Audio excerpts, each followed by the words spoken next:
Next is the 5 dynasties and 10 kingdoms.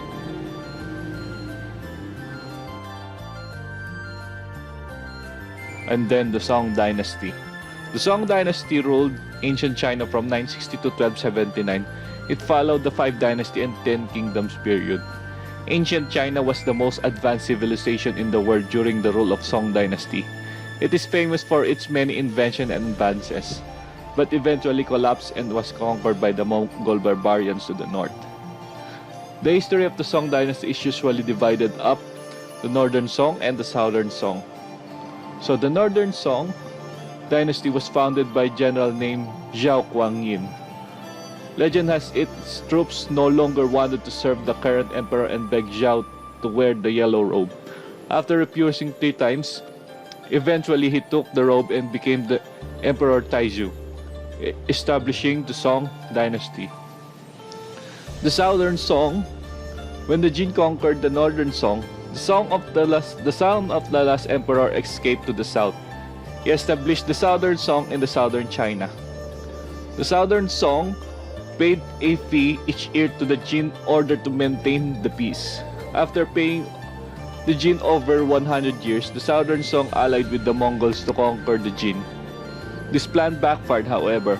Once the Mongols had conquered the Jin, they turned on the Southern Song and captured all of the China.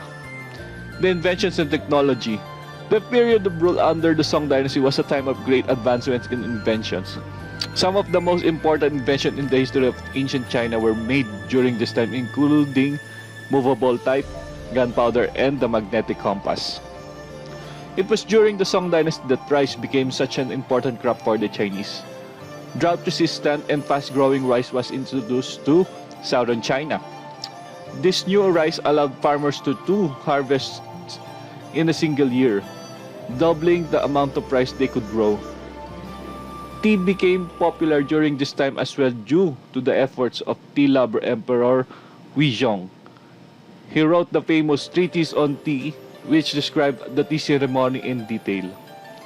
The Song dynasty came to an end when they allied with the Mongols against their longtime enemies, the Jin. The Mongols helped them to conquer the Jin, but then turned on the Song. The leader of the Mongols, Kublai Khan, conquered all of China and became his own dynasty, the Yan dynasty. The Yan dynasty was a period of time China was under the rule of the Mongol Empire. The Yan ruled China from 1279 to 1368, and it was followed by the Ming dynasty. The Chinese had fought with the Mongol tribes of the north for hundreds of years, when the Mongols united under the leadership of Genghis Khan. They swept across northern China, destroying many cities along the way. The Mongols and the Chinese continued to fight for many years until Kublai Khan took control. Kublai Khan took on much of the culture of the Chinese. He soon realized that, although the Mongols were great warriors, they didn't know how to run a large empire. Then Kublai Khan used Chinese officials to run the government, and he kept a close eye on them, never quite trusting his former enemy. Kublai encouraged trade and communications with lands beyond China. He brought in people from all around the world. One of his famous visitors was Marco Polo from Europe.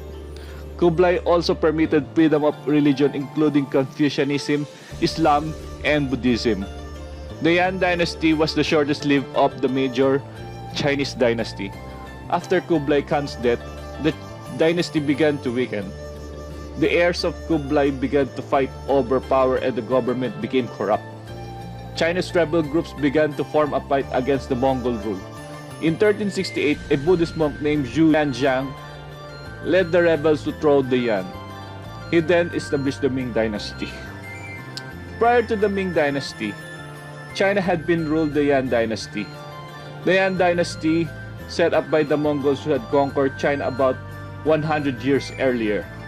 Many Chinese didn't like the Mongols and considered them the enemy. Finally, the Mongols were overthrown and ousted from China by a peasant uprising.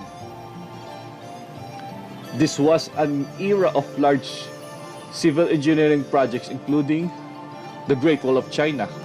The Great Wall was almost completely rebuilt by the Ming dynasty.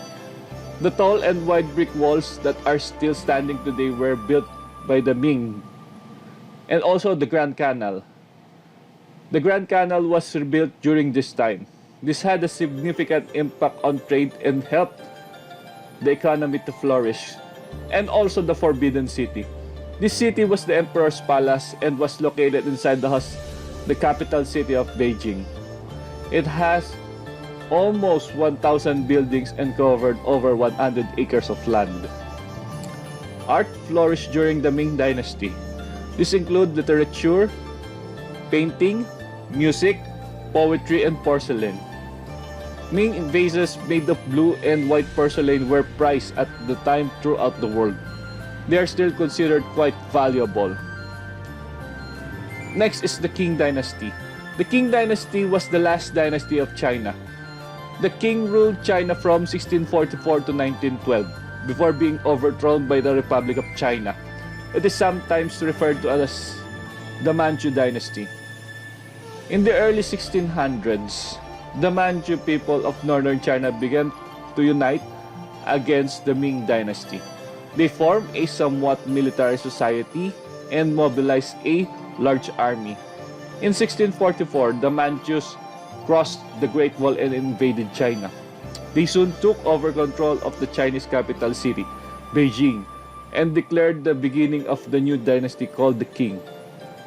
The first Qing emperor was a 5-year-old boy who became a Junzi emperor. The Manchus continued to expand and conquer more of China. In 1683, under the Kangxi emperor, the Qing emperor included all of China. The three main philosophy followed by the Chinese during the Qing dynasty included Confucianism, Buddhism, and Taoism. The Qing leaders were generally strong followers of Buddhism. Art flourished under the Qing, including painting, sculpture, poetry, opera, and porcelain. In the early 1900s, the Qing dynasty began to crumble. Multiple natural disasters, internal rebellions, and war with Japan all led to famine and a poor economy. Finally, in 1911, a group of revolutionaries overthrew the Qing government. The last emperor, a 6-year-old boy named Puyi, officially gave up his throne in 1912 and the Republic of China took over. So that's the end of our chapter 1. The next discussion will be the 4 tones, to be discussed by Mr. Centrum Cantal. So keep safe everyone and God bless you all.